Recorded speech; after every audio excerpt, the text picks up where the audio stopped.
Hello again, Steve here with a few thoughts on a video I watched yesterday. Well, I watched most of it anyways. It was called Jordan Peterson's Thoughts on God, posted by a YouTuber called Wisdom Talks 2. Now, I don't know anything about Wisdom Talks 2, by the way. It just came up in my feed and I thought, well, I'd watch it because I like some of his videos, some of Jordan Peterson's videos, that is.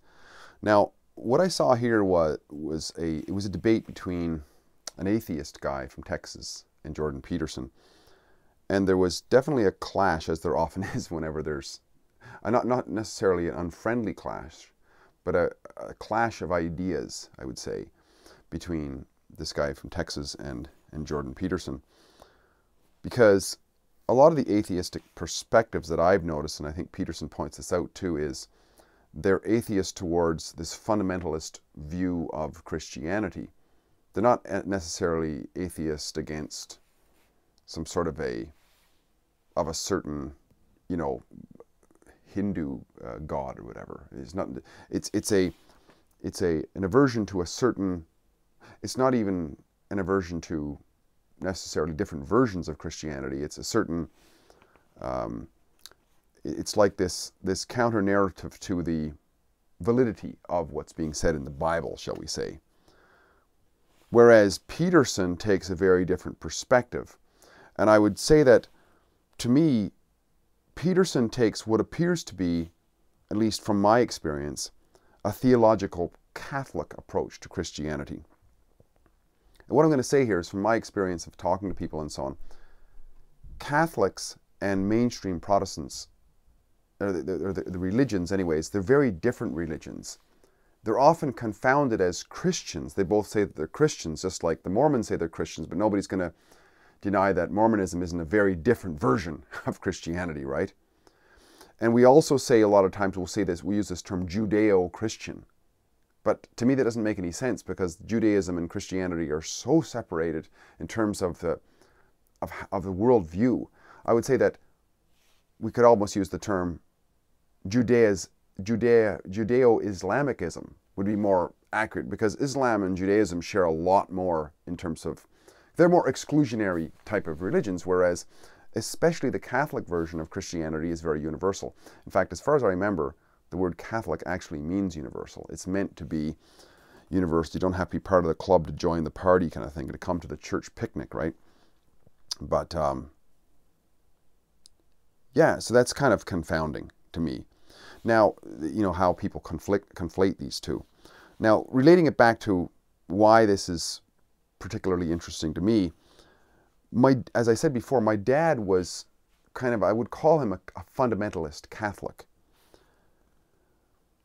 which meant that he took a lot of what the Pope said and so on as sort of, like very encyclicals were actually correct, and he probably believed that the Pope was divinely inspired, or had spoke the word of God or whatever.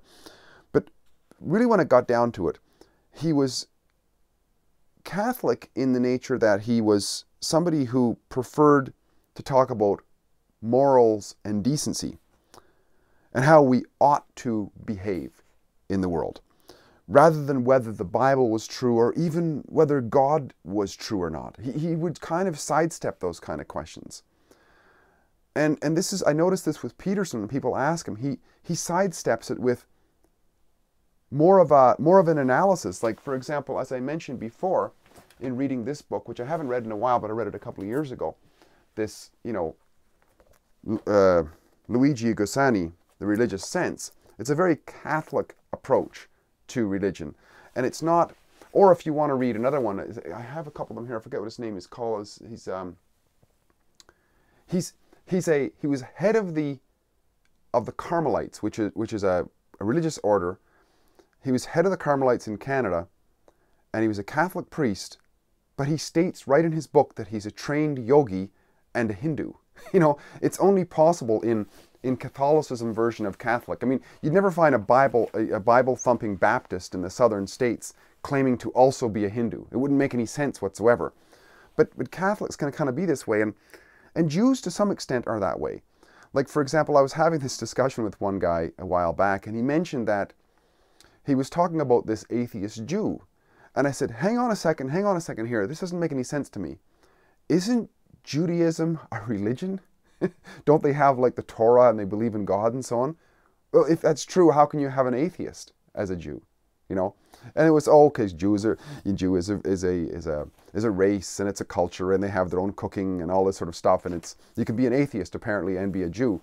So I said, okay, that's interesting then. So I'll tell you what I'll do. The next time the census comes around, I'll put down on there that I'm actually an atheist Catholic. You know, because Catholics have traditions and they have some culture and so on. So possibly I could be an atheist in that way too.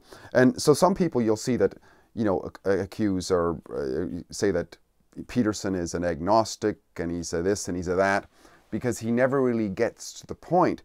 But my dad, I mean, he was kind of like that in a lot of ways. He was very fundamentalist in some ways, but, you know, we'd have discussions the odd time and we'd have certainly catechism on Sundays. But we were far more apt to talk about, you know, Solzhenitsyn or, you know, Viktor Frankl or something like that than we talk about the Bible or the letters of Paul to the Corinthians. Much more apt to.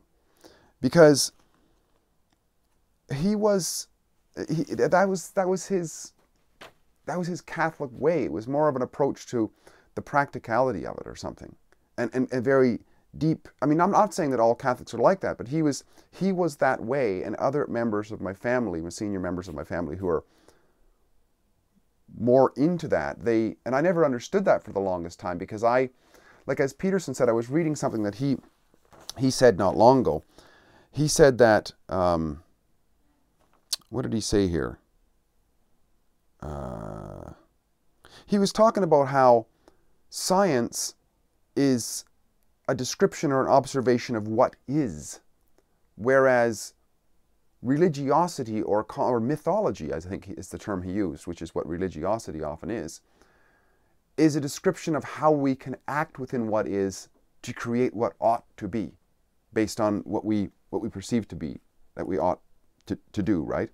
And that's an interesting thing. And he says a lot of times, especially in American religiosity, there's always this conflict between science and religion where they don't belong in the same thing. You know, one is scientific and one is metaphorical or mythical, right? But having a lesson in terms of teaching us what we ought to do, you might say. Yeah, so, you know, in watching many other videos with Peterson, I am still left, you know, wondering what is his religious upbringing. I'm pretty sure it's not, you know, Southern Baptist. I mean, he grew up in northern Alberta, and, you know, it's interesting, and it was funny, and there was a little quip in this video that I referenced at the beginning about how the Texan guy said, you know, please excuse me, I'm from Texas. And Peterson quipped back, well, he says, well, I'm from Alberta, and we're just as badass, kind of thing, which is a funny thing because they're both oil industry places, right? Anyway, so Peterson, though, he grew up as a socialist. I mean, he worked for the New Democratic Party, which is a far left organization in Canada. And so that would sort of often, I think that would kind of scrub him from necessarily the Bible thumping, you know, Southern Baptist type. But he might have had, you know, some sort of either United Church or Catholic, probably more Catholic, I would say, a stripe to him, because that's often who would support those organizations, just because they tend not to be conservative. They tend to be more liberal because they tend to be more thinking and going outside of the prescriptions, and they'll look into different things like Dostoevsky and so on, further guidance in life. And so some will go astray and they'll go hard left, and others will become conservative, but nevertheless they tend to be thinkers. I would say. And, you know, I notice how he focuses on the abstract concept of God, or what he termed in one video as logos. You know, he focuses on that abstract in its importance to guide us, but not in a way to get a literal interpretation of what it is. You know, this is Jesus and you're saved by Jesus and so on. That's not there, and that's not really Catholic. That's distinctly kind of more other than Catholic. The Catholics don't really focus on Jesus, Jesus, Jesus, the salvation of Jesus. They spread it out. They have very much of a diversity of all kinds of saints and so on. And sinners, of course. And, I mean, they put the sinners in their leadership very often, right? And, you know, I think that one of the things that's attractive to me in this, and perhaps maybe why others too, is because there's always this question, you know, where are we coming from? But it's a hard thing to get thinkers to just take a prescription. Say, okay, this is what it is, as some preacher would say. This charlatan says it's this God, and it's you got to take my interpretation of the Bible, and so on. And I sort of, you know, I'm not saying that I created my own Bible, but I wrote this book called Coffee Chat a couple of years ago, or I just finished publishing it actually recently. And on page 331, I've got this thing that it's a little bit of a chart, you know, and it's a chart which shows at the top this cloud of unknown, and from that cloud comes man, right? And from man, then we create everything else. And actually, it's probably the origin of 666. You know, the sixth day man was created, and then man creates something. What comes from man is the next six, and then we enter the six, and then we think we're gods. But I think Peterson is getting to the point where it's important to have a look at and to continue to revere these, or to not necessarily revere, but to continue to question and to have sort of a gravity towards what we don't know. And through those myths and so on, we get to, when we have this principle, when we can develop this principle, and I think one of the reasons why Christianity is so effective is because personification of God is developed through this character of Jesus, right? And we can have that relationship with the ideal man. When we can have that relationship with the ideal man, we have real succession that we can go on. Who was it? Nightingale once said, you know, success is the progressive realization of a worthy ideal. Well, what more worthy is there than being an ideal man or ideal woman to aspire to? Well, it's an unknown, because ideal is this, it's never approached, it's never completely realized. But to have that archetype above us from which we came, because we don't know how we came here really. We don't know the whole story. There's the rest of the story to it. So, in my question, what religion did, or, you know, what am I thinking, where did Peterson come from with all this? I don't know. Because I haven't found, maybe somebody can let me know, like what was his early formative years in terms of religion. But I find it's similar in some ways to what I experienced, which was, even though Dad was fundamentalist, he approached things that were not mainstream. Like he would read, you know, the Gulag Archipelago and talk about that during catechism. I mean, I don't know how many other people would experience that. So it's, yeah, there's segments within the Catholic religion, I think. Oh, and one other thing I wanted to bring up here, because I did some searching and, you know, thinking, where is this Peterson guy? And there's one guy he wrote for he writes for a thing called The Spectator. Theo Hobson, I think his name is. And he writes this thing about where is Peterson going with all of his stuff. Is he going to become a Catholic? Is he a Catholic? And so on. And he says at the end, my prediction is that Peterson will deepen his theological investigation and, judging from his social conservatism, become a Robo-Catholic within a few years. So I don't know if that's true or not. I'd be surprised actually, but because why? But I mean, he has similarities, that's for sure, from what I have seen, and it's you know, I think if we could take all that and continue to strip out the errors in an organization like the Catholic Church, or at least the beliefs in the Catholic Church, there's a lot of fundamental stuff there that's great for us to learn, which is basically, you know, expanding our thought and always asking, but realizing that there's more to this than us, and if we can sort of get a principle upon which create that ideal, or see that ideal that we can shoot for, and the more people that see something similar, a basic human morality and decency, and you know, who was it said? Peterson quoted somebody, I forget who it was. I think it was Nietzsche who said when he said God was dead, a lot of the nihilists glommed onto that, and they labeled him basically an atheist. But he said more than that afterwards, which was that, you know, God is dead, and no amount of water will wash away the blood that will flow from this.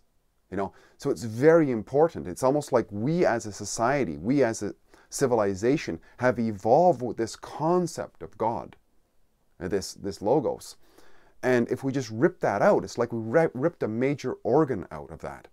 It's like my little diagram there with the question mark cloud above. You strip that out, and we're not connected anymore, right? Because we're all connected through the common creation, if you will. In terms, I'm not talking scientifically here. I'm talking about metaphorically, for myself anyways. There could be, other people could have teleological arguments or whatever. I don't have those. I'm just saying, you know, from a metaphorical standpoint, to help us to get our ideals in order. It's a big conversation, and I think it's an important conversation, and I think that's one of the reasons why Peterson is so popular, is he doesn't shy away from these big conversations, and he can really, he's very coherent, and he's a great presenter.